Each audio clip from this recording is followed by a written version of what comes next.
Hello everyone, welcome to सबका topper 7th and 8th। आज हम लोग पढ़ेंगे how nutrients are replenished in the soil. इस टॉपिक को आज हम लोग डिस्कस करेंगे।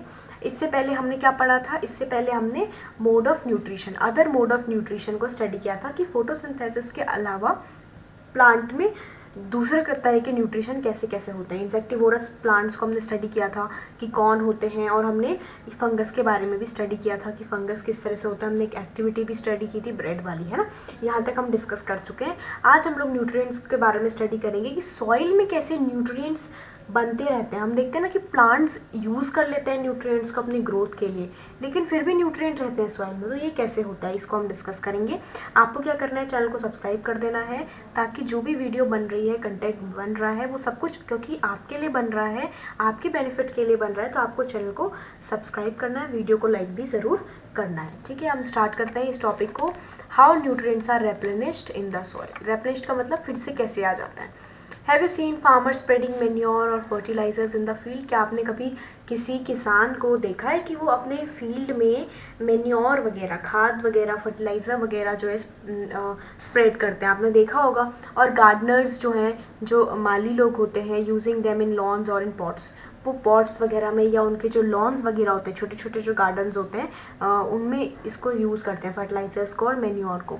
Do you know why they are added to the soil. क्या आपको पता है कि फर्टिलाइजर्स और मेन्योर जो होते हैं वो क्यों सॉइल में देते हैं? क्योंकि इनमें न्यूट्रिएंट्स होते हैं जो सॉइल के कम हो जाते हैं ना, प्लांट को ग्रो करने में, उनको वापस से इक्वल कर देने के लिए।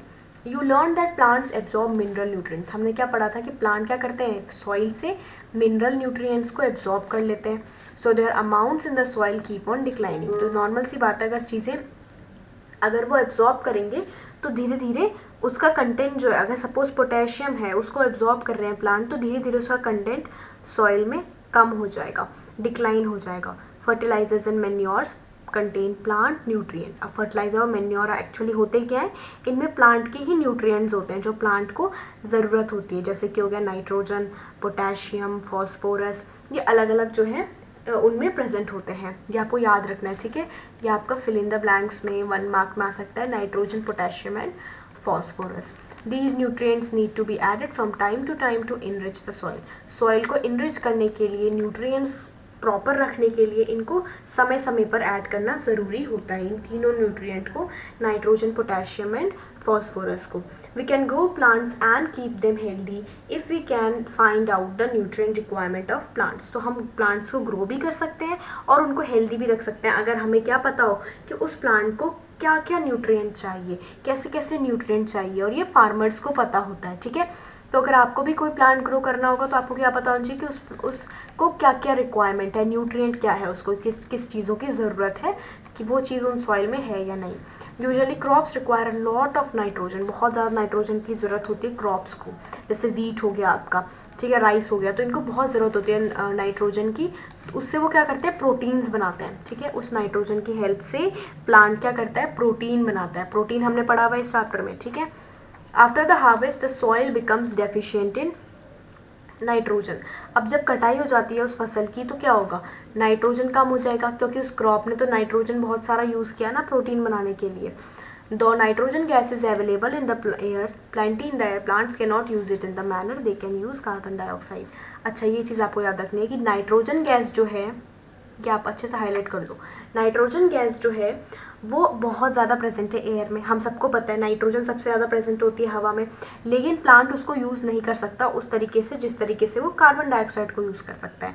आपको याद है कार्बन डाइऑक्साइड को प्लांट कैसे यूज़ करता था, डायरेक्टली ले लेता था, स्टोमेटा से हमने पढ़ा था, ठीक है। तो लेकिन नाइट्रोजन को प्लांट डायरेक्टली नहीं ले पाता, उसको हमेशा सॉल्युबल फॉर्म में, सॉल्युबल यानी किसी चीज़ में घुला हुआ। अब आप सोचोगे हवा का नाइट्रोजन किसी चीज़ में घुल कैसे जाएगा, तो हवा का नाइट्रोजन क्या होता है ना, कुछ ऐसे जो है बैक्टीरिया होते हैं जो हवा के नाइट्रोजन को मिट्टी में ले आते हैं, ठीक है। और वो मिट्टी में क्या होता है, पानी जब हम देते हैं तो पानी के साथ वो मिट्टी में वो जो न्यूट्रिएंट होता है नाइट्रोजन, वो घुल जाता है और फिर सॉल्युबल फॉर्म में प्लांट के पास पहुंच जाता है। They need nitrogen in soluble form. The bacterium called rhizobium, तो ये बैक्टीरिया हो गया, इसका नाम है rhizobium, can take atmospheric nitrogen, जो एटमॉस्फेयर का नाइट्रोजन है, एयर में जो प्रेजेंट है, उस नाइट्रोजन को लेकर के कन्वर्ट कर देता है उसको सॉल्युबल फॉर्म में। But rhizobium can not make it own food, लेकिन राइजोबियम अपना खाना खुद नहीं बना सकता. So it lives in the roots of gram, peas, moong, beans and other legumes and provides them with nitrogen. तो वो कहाँ रहता है, जैसे आपकी दाल वगैरह होती है, जैसे ग्राम हो गया, पीज हो गया, मूंग हो गया, या कोई और लिग्यूम, मतलब जो भी आपकी पल्सेस की वो होती है उन सब में रहता है और उनको नाइट्रोजन प्रोवाइड करता है और उसके बदले में उनसे फूड ले लेता है. Most of the pulses dals are obtain from leguminous plants. तो आपको पता है कि लेग्यूमिनस प्लांट्स वो प्लांट्स होते हैं जो हमें दाल देते हैं. तो पल्सेस जितने भी हम खाते हैं वो इन्हीं प्लांट से हमें मिलते हैं.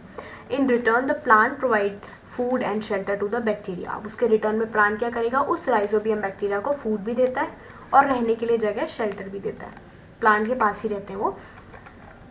They have a symbiotic relationship. अभी हमने जो सिम्बायोटिक रिलेशनशिप पढ़ा था उनके पास भी क्या होती है, सिम्बायोटिक रिलेशनशिप होती है. ये हमने पिछली वाली वीडियो में पूरा पढ़ा हुआ है. ठीक है, जिन्होंने नहीं देखी वो वीडियो देख लेना. This association is of great significance for the farmers. और ये एसोसिएशन फार्मर्स को भी हेल्प करती है क्योंकि अपने आप नाइट्रोजन मिल रहा है ना, तो उनको फर्टिलाइजर डालने की ज़रूरत नहीं पड़ती. They do not need to add nitrogen fertilizer to the soil in which leguminous plants are grown.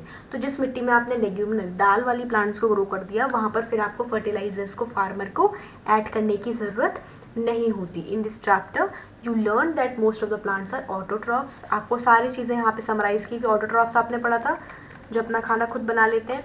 Only a few plants adopt other modes of nutrition. कुछ ही प्लांट्स होते हैं जो दूसरे तरीके के मोड ऑफ न्यूट्रिशन को अडॉप्ट करते हैं, जो हमने पिछली वाली वीडियो में पढ़ा था, पैरासिटिक या फिर saprotrophic.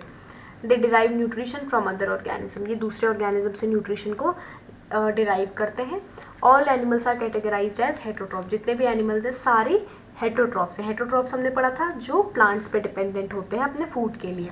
Since they depend on plants and other animals for food, मतलब डायरेक्टली इनडायरेक्टली प्लांट्स पे डिपेंडेंट होंगे या फिर एनिमल्स पर भी डिपेंडेंट होते हैं. हमने पढ़ा था ना कार्निवोर्स.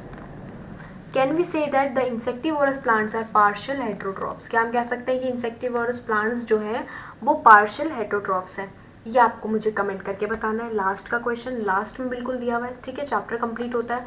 आपने इतना कुछ अभी हमने पढ़ा है, तो आई होप कि आपको ये समझ में आ गया होगा पूरा. और ये जो टॉपिक है आपका हेटरोट्रॉफ्स वाला, ये आपको कमेंट करके बताना है. अगर आपको कीवर्ड्स के आंसर चाहिए ना, ये जितने भी कीवर्ड्स हैं, अगर आपको इनके आंसर्स चाहिए, वैसे तो आपको बुक में भी मिलेंगे, लेकिन अगर आपको एक जगह पर आंसर चाहिए सारे के सारे, तो आप हमें कमेंट करना. ठीक है, तो हम उस पर भी वीडियो बना देंगे. ठीक है, और चैनल को सब्सक्राइब कर देना, वीडियो को लाइक कर देना. Thanks for watching.